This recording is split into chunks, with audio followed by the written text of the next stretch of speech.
Electric car.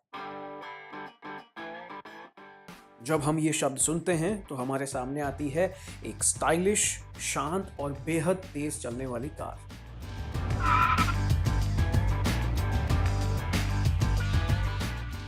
आजकल जो कंपनियां इलेक्ट्रॉनिक व्हीकल्स बनाने में महारत हासिल कर रही हैं, क्या ये पहली कंपनियां हैं जिन्होंने दुनिया की सबसे पहली, दूसरी, तीसरी इलेक्ट्रिक कार बनाई? सच्चाई ये है कि इलेक्ट्रिक कारों का आविष्कार बहुत पहले हो गया था, पेट्रोल और डीजल से चलने वाली कारों से भी पहले। Ain't that inspiring? 1912 में यूनाइटेड स्टेट्स ऑफ अमेरिका में 40% कारें स्टीम इंजन से चलती थी, जबकि 38% कारें बिजली यानी कि इलेक्ट्रिसिटी से चलती थी और केवल 22% कारें गैसोलीन यानी कि पेट्रोल से चलती थी। फिर क्या हुआ उन कारों का? क्यों इलेक्ट्रिक कार्स फेल हुई? आइए पता लगाते हैं इस वीडियो में। आप देख रहे हैं लेफ्ट लेन ड्राइवर चैनल और पेश है दुनिया की सबसे पहली इलेक्ट्रिक कार के बारे में एक छोटी सी कहानी। ये वर्ष था 1934 का। अमेरिका के वर्मोंट के एक लोहार ने एक ऐसी सफलता हासिल करी थी जो मानव जाति के जीवन को बदलने वाली थी। थॉमस डेवेनपोर्ट ने डीसी यानी कि डायरेक्ट करंट मोटर का आविष्कार किया था। डीसी मोटर के आविष्कार से लगभग हर एक उद्योग प्रभावित था। यहां तक कि 1840 में थॉमस द्वारा बनाई गई डीसी मोटर का इस्तेमाल करके दुनिया का सबसे पहला न्यूज़पेपर छपा था जो इलेक्ट्रिसिटी से प्रिंट किया गया था।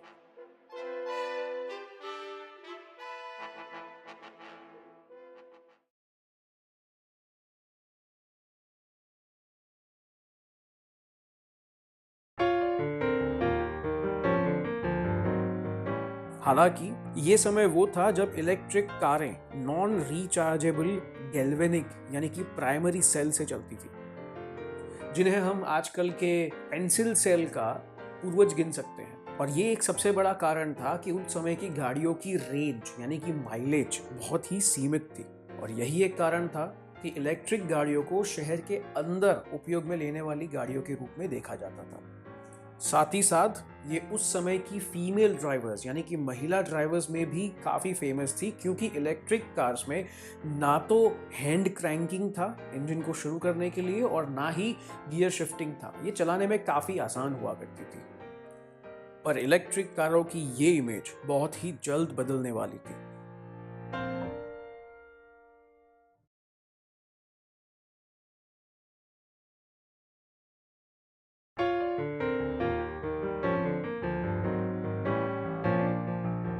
सन 1859 में फ्रांसीसी फिजिसिस्ट गैस्टन प्लांटे ने दुनिया की सबसे पहली लेड एसिड बैटरी का आविष्कार किया।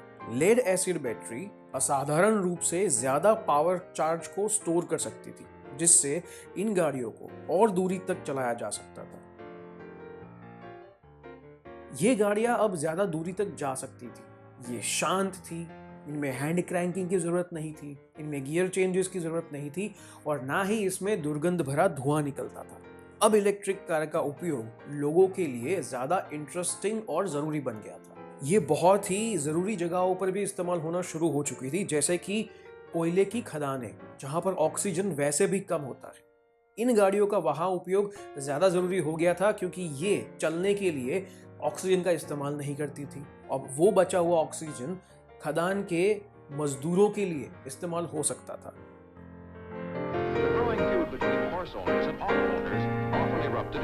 यही नहीं, इनका उपयोग रेसिंग के लिए भी किया गया।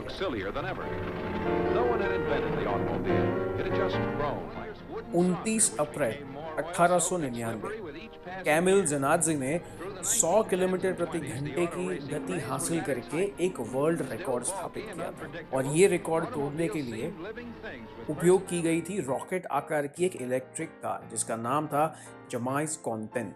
ये दुनिया की सबसे पहली कार बनी थी जिसने 100 किलोमीटर प्रति घंटे की स्पीड को क्रॉस किया था।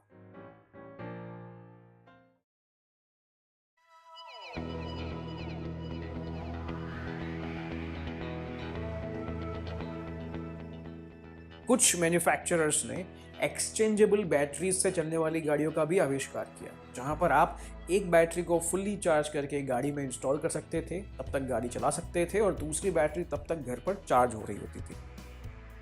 पर ये उतना एफिशिएंट तरीका नहीं था। ज़रूरत थी बेसिक टेक्नोलॉजिकल एडवांसमेंट की।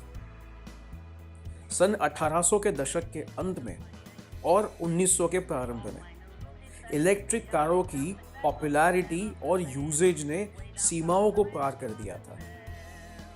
यूनाइटेड स्टेट्स ऑफ अमेरिका में 1912 तक 40% कारें स्टीम इंजन से चलती थी, 38% कारें बिजली से चलती थी और केवल 22% कारें गैसोलीन यानी कि पेट्रोल से चलती थी। एक साल में 33,842 इलेक्ट्रिक कारों का रजिस्ट्रेशन करके यूनाइटेड स्टेट्स ऑफ अमेरिका उस समय का सबसे पहला देश बन गया था जहां पर इलेक्ट्रिक कारों को इतने बड़े पैमाने पर स्वीकार किया गया था।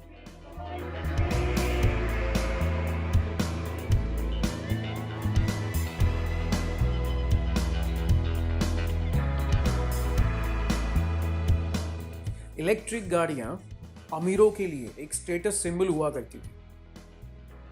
उस वक्त ऐसा माना जाता था कि गाड़ियां जो हैं वो सिर्फ अमीरों के लिए होती हैं, क्योंकि उनको खरीदने की क्षमता, उनका रख रखाव करने की क्षमता सिर्फ अमीरों के पास थी। अब क्योंकि समाज के अमीर लोग इन कारों को बड़े पैमाने पर खरीद रहे थे, तो ढेर सारे कार निर्माता इन्हीं कारों का मैन्युफैक्चरिंग करने में लगे हुए थे। एक वक्त था जब 300 से ज़्यादा कार मेकर सिर्फ और सिर्फ इलेक्ट्रिक कार्स बना रहे थे, और ये सोच को बदलने जा रहा था एक महत्वाकांक्षी इंसान। एक अच्छी खासी पॉपुलैरिटी एंजॉय करने के बाद लोग इलेक्ट्रिक कार को भूलने वाले थे।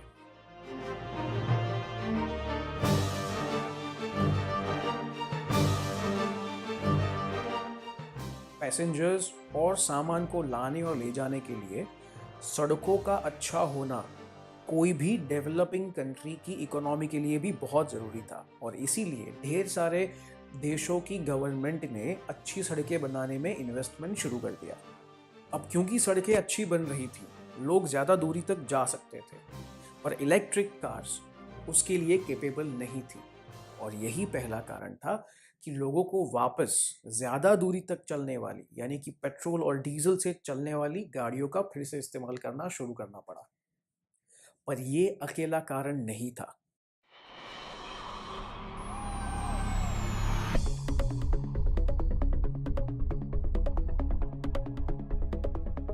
जैसे कि मैं पहले बता चुका हूं, इन गाड़ियों को सिर्फ समाज के अमीर लोगों के लिए ही देखा जाता था। तो जिन विजनरी की मैं बात कर रहा था, उन्होंने एक सपना देखा कि गाड़ियां हर किसी के लिए होनी चाहिए, वो अफोर्डेबल होनी चाहिए, कम कीमत की यानी कि किफ़ायती होनी चाहिए, और रिलायबल भी होनी चाहिए, यानी कि उनका रख रखाव जेब के ऊपर ज़्यादा भार नहीं देना चाहिए।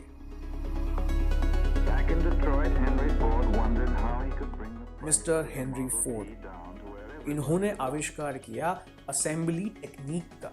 ये टेक्निक थी जहां पर फैक्ट्री के वर्कर्स अपनी जगह पर खड़े रहते थे और असेंबली लाइन जो है वो चलती थी।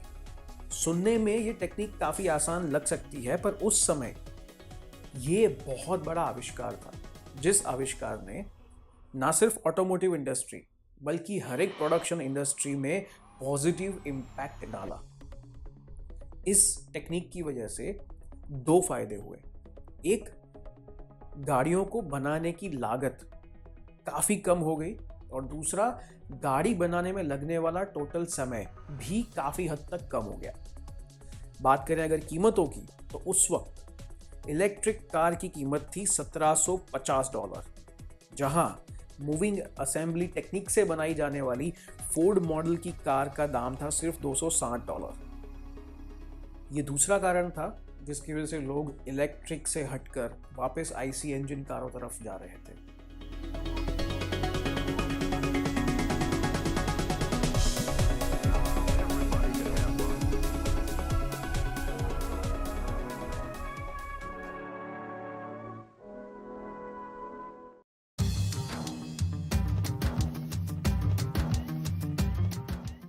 इलेक्ट्रिक कारों की मांग में हुई गिरावट को देखकर जो 300 से ज़्यादा भी मैन्युफैक्चरर्स इलेक्ट्रिक कार्स बना रहे थे, उन्होंने भी अपना ध्यान वापस आईसी इंजन यानी कि पेट्रोल और डीजल से चलने वाली कारों पर लगाया और इसीलिए उनका रिसर्च एंड डेवलपमेंट का फोकस भी सिर्फ पेट्रोल और डीजल से चलने वाली गाड़ियाँ थी। जाहिर सी बात है, जिसकी वजह से रिसर्च एंड डेवलपमेंट में होने वाला इन्वेस्टमेंट भी सिर्फ पेट्रोल और डीजल से चलने वाली कारों में हो रहा था।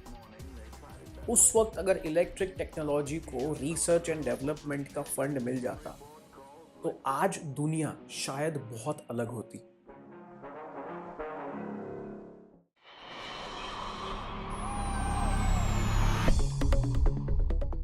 पेट्रोल और डीजल कारों ने काफी लंबे अरसे तक राज किया है और हम आज भी उन्हें चला रहे हैं, पर एक अहम बदलाव सन 1950 के बाद देखा गया। सुपर पावर और क्रूड कंट्रीज के बीच का मनमुटाव और प्रकृति को होने वाला नुकसान, इन सारे कारणों की वजह से हमारा इलेक्ट्रिक की ओर जाना जरूरी हो चुका है। 1990 की दशक की शुरुआत में ढेर सारी लीडिंग मैन्युफैक्चरिंग कंपनियों ने इलेक्ट्रिक व्हीकल्स बनाना शुरू कर दिया था, जैसे कि क्राइसलर की TEV van, Ford Ranger electric vehicle pickup truck, General Motors की EV1 and S10 EV pickup truck, Honda EV plus hatchback, Nissan की लिथियम आयन बैटरी वाली अल्ट्रा EV मिनी वैगन और टोयोटा ने बनाई थी RAV4 इलेक्ट्रिक व्हीकल।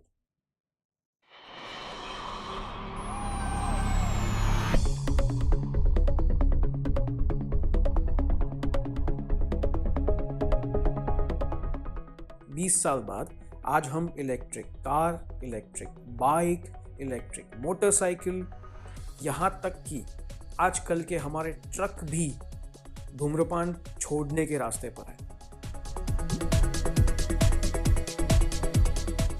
क्योंकि वो कहा जाता है ना, smoking is injurious to earth. हमने रास्ता पकड़ लिया है कि अब इंटरनल कंबस्शन टेक्नोलॉजी सिर्फ रिसर्च के तौर पर रह जाएगी। कुछ सालों बाद इस टेक्नोलॉजी को सिर्फ रिसर्च के तौर पे देखा जाएगा या फिर पढ़ाई के लिए बुक्स में या फिर म्यूजियम में।